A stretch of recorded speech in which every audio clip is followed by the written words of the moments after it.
Hello, ladies and gentlemen. Welcome to this March episode of the Hour of Power. Hello. I'm Al Urach, one of your hosts, here with Travis Gear. Oh, yeah. We're here to answer all of your burning website questions. Here we are. I don't know that they're too burning. Oh, is that right? Yeah, someday I'll burning. get better about figuring out where to put my stuff and so I don't have to look through the screen. The screen. Don't look directly at the screen. Your eyes may be burned off. Why? We're really blurry. Oh. We're the hell? No. Oh, there it we is. Go. How's it know? I wielded my power. Did you see it? I did. I did. It worked, right? Interesting. Okay, you can Here we are. You can ask questions at solutiosoftware.com/power. There'll be a link there for you. Ask away any questions that you might have on different website items and things like that. So, or you can type them into the chat in the video that you were watching here. Travis will be watching. He'll be watching. I am. I'm drinking for the first time a hard seltzer. Oh, I've never had one before. You had one before? I'm sure I have. You're drinking a LaCroix. Very similar tasting seltzer, right? Yours is a seltzer. I don't know. Doesn't that mean sparkling water thing? I do not know. I know this is called pastécué. Pastécué. It's French. I'm pretty sure not. It means watermelon. I think that was spot on. Pastécué. Probably not. That'd be like if you're being condescending. Pastécué. I took French. No, you didn't. 7th grade. St. Whoa. Francis of Assisi Catholic School. 7th grade. Back me up, Internet. You take French in the 7th grade and Spanish in the 8th grade, or the reverse. Wow. Yeah. Cultured. No kidding. No kidding. And then 3 years of German. Well, that was by choice, though. That was in high school. Yeah. And then 2 years in college of the Deutsch. Deutschland. Look at me. I am cosmopolitan. I would use different words to describe you. So, yeah. Like well-rounded. I got a bunch of words. Mm-hmm. I have all the words. We went blurry again at some point, but now it's good. I attended the Flocknote launch event party thing. Did you get 100 emails about that? No. I can't wait to hear about it, though. You probably should have warned me you were going to bring that up. Is that a problem for you? No, you get after it, buddy. Tell me how awesome it is. They did a great job. It was a little as self-admittedly like cheesy, but they had different backgrounds. Like their background, like we have the boring wood background thing, but they had all celebration, like they were at weddings and stuff like that. They all dressed up, and they had one guy in the lab, and he turned on the new feature, and then they gave away Chick-fil-A for a year, so that was cool. I want to do that someday. Who won? I don't know. Somebody in the comments, they just picked it at random. Well, at least they led us to believe they did. Yeah. Nice. So yeah, that was kind of a neat thing. A lot of our parishes work with Flocknote, and they've got a whole new suite of features. They continue to bring up some new stuff. So yeah. I mean, I don't know that you'd necessarily say they're a direct competitor to us. I mean, they do digital communication, but a lot of our parishes work with them and do direct messaging that way. If you're not familiar with Flocknote, it's like a direct messaging tool for like using text messages or emails, and you can group people and all kinds of stuff. And now they're doing a foray into like parish management software, so you can keep track of giving and all kinds of other fun stuff. So yeah, there you go. Nice. I know lots of people use them. Anyway, their launch party, it was kind of fun to watch that thing. I don't know what causes that. Oh, it's trying to autofocus. It doesn't know what to focus on. Oh, it's too much? I don't know. We're too much. I get that. Yeah. That's what my wife says. There you go. So, do we have questions? Do we got questions? We have one question. Travis, we got one question. Lay it on me. Well, It's kind of personal. I think I might have saw this question come through. So, there's a priest out in the world who I might have a fairly significant rivalry with. His name is Father Sherman Orr. You'll find him at the Church of St. Elizabeth Ann Seton in Wichita. I don't think they go by that. St. Elizabeth Ann Seton Catholic Church. There we go. Okay, better.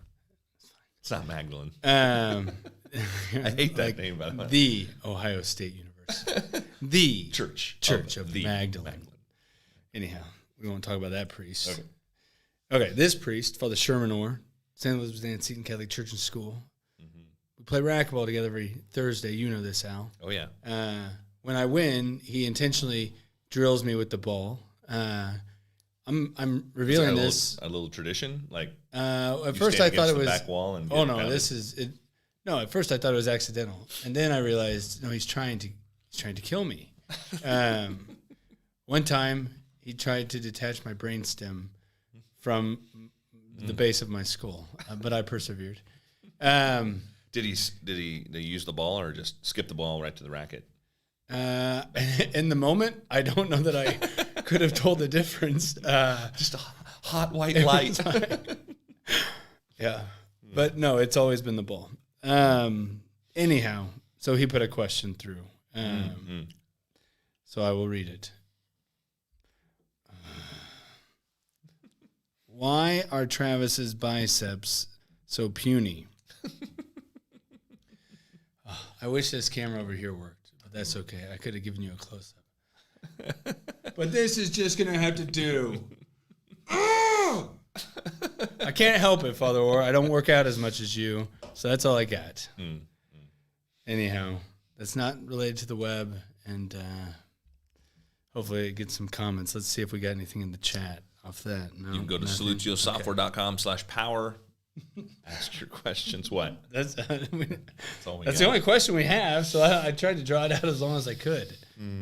I told you stories, and I flexed. That's all I have. I don't know if we've done that before. Probably not. Okay, well, if that's the show, that's the show. Nah, is there anything else we want to talk about? I'll keep checking here for a little bit longer. I was just kind of reflecting on some of the different tools I've been using, and the parish I was at in Nebraska yesterday doing a training there, talking about video and placing those videos on there. There was a great kind of moment we were talking about. There was a frustrating part about how do I get this information? How do I get these pictures and these videos? I want to post those easily, and I'm like, well, the problem isn't necessarily with the software. It's more about the mechanics of moving it around, right? Because it's on your phone, so you could email them, pop, to get them onto your desktop. Because most of the time, editing is done on the desktop. But when you don't have them on your desktop, you got to get them there. You need a mechanism to get it there. So my big point yesterday was that whatever method you use, you need to get it set up, get it coordinated ahead of time, because you don't want to spend 20 minutes getting a picture from here or there, or kind of like reinventing the wheel constantly. Right. So stop doing that, because you won't be uploading videos that way, or videos and pictures that way. Oh, more blurry. There, better. Oh, yep, there we go.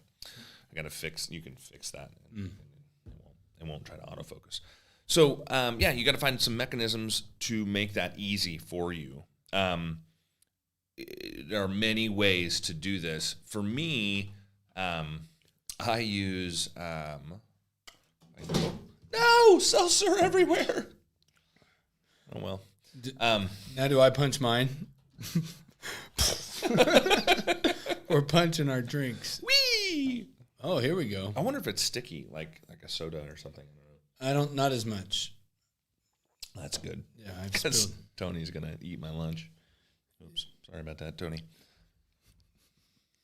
It's okay. This is just electronics. It's totally cool. They really like seltzer.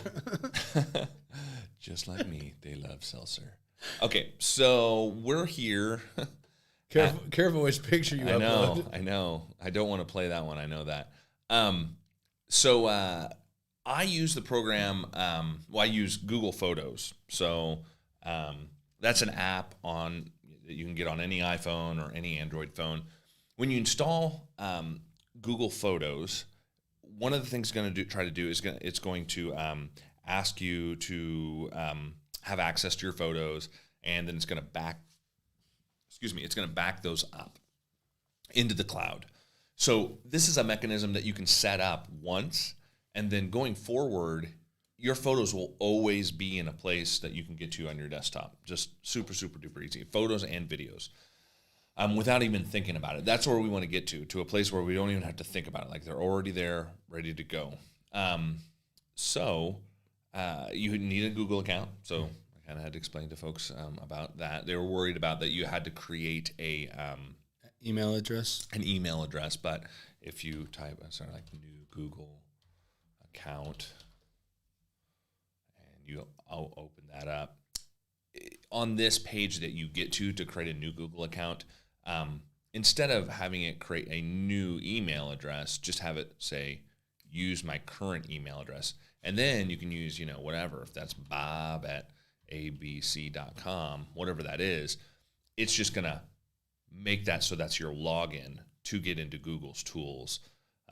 So you don't have to get afraid about, oh man, I don't want another email account. So as long as you click on this link here where it says use my email address instead, then you won't have to worry about that. But once you create that account, it'll probably have like a verification email. You have to verify that you own that address. But at the end of the day, you take that account, you go into, you install the app Google Photos, and go through their steps, log into your account. And then once those photos are backed up, now, if you've had your phone for a long time, it could be days before those all get uploaded, right? You might have gigabytes and gigabytes of photos and videos.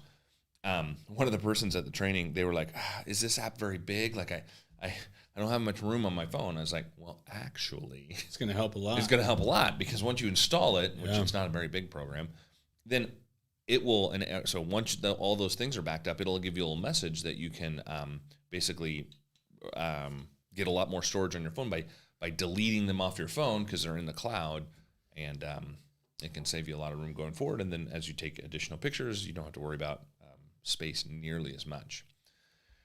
So anyway, highly recommend Google Photos. Once you get your photos to Google and they're all backed up, you go to photos.google.com, and then you'll have access to them. So you can zoom in on them. These are the beautiful stained glass windows from the church I was in Nebraska. I was taken by them. So it was wild. They had that's inside the church. I know, right? There were 7 of them all the way into the choir loft. They had the last one. It was kind of cut off a little bit, but there's some of them are kind of common that I've seen before, but it was just so many of them that I don't think anybody really usually has 7 all the way across. Usually it's whatever. 5, maybe 6. And on both sides? On both sides, yeah. So, and then they had some other stained glass windows. Anyway, yeah, I was kind of taken by it. So I got some zoomed in ones of the Good Shepherd there. So anyway, so I really like that. So again, this makes it super easy to now have these pictures. And now if I want to, steal one off for the website, I can just click and drag it off. And there's that picture now that I can click and drag back in to the website when I'm doing some editing. I was at St. Andrew. Excuse me. This is the place I was at yesterday. Just log in and kind of show you the drag and drop interface that we commonly tell folks to use. So say if I'm in a new article, I'm in the advanced mode. Sorry. You don't want advanced mode, Travis. Advanced mode. Oh, there must be something with... maybe I'm in an article. Al is advanced. I am advanced. It's going to log me in again. Oh, maybe not. Okay, cool.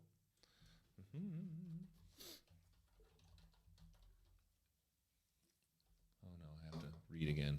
That's hard to do from all the way back here. Nope.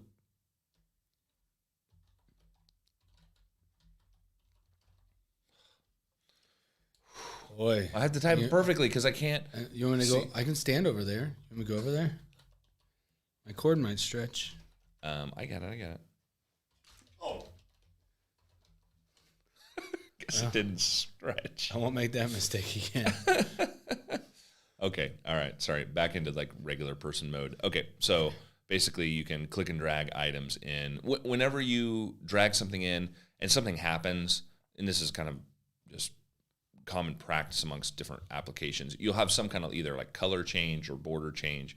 On our software, when you drag it into the editor, you can notice that that gray border appears, and that just means that's a draggable area that I can now let go with my mouse, and boom, put the new one in. So anyway, yeah, there was frustration yesterday, just kind of like trying to figure out. I have all these photos on my computer, or I'm sorry, on my phone, but how do I put them onto the website? So my big advice: just make sure to, if it's not Google Photos and you don't like that, that's fine. I'm not offended. Just find some tool. I think the priest there yesterday, he was talking about using, he has like a cable that he commonly hooks up, and that's fine. It's probably a little bit more effort. You have to have the cable and be in a physical location versus with some cloud-based solution like this. Right. Once I get it set up once, I don't ever have to think about it again. So it's just there. It's just there. And so that goes for video, all kinds of other fun stuff. Because the other thing we were doing is uploading things to YouTube. And so, again, if you've got that those downloaded, then you can just click and drag them over to upload a video. Or on your phone, too, there's ability to export out a video to YouTube. Right. And very easily done. So there you go. Cool. There's a tip. How about that? Pro tip. I'm like in the dark. You're in the dark? Oh, Yeah. I think you have different settings when we... Actually, I think it's because that is on you. Burning your retinas? No, it's like on you, but it's not as much. It's okay. You are kind of in the dark. I know, I'm living in the darkness. What's the line from Chernobyl? Those who work in the dark... No, he says, what if they know that we're not telling the truth? And he says, and the other guy, Borshka or whatever his name is, says, these men live in the dark. They see everything. Oh, man, that was a fabulous impression. Wow, that was really good. Oh, thank you. It was good. Wow, I kind of want to just hear you repeat lines from Chernobyl. That was really... It's really good. It's gritty and it's because my you've been practicing it.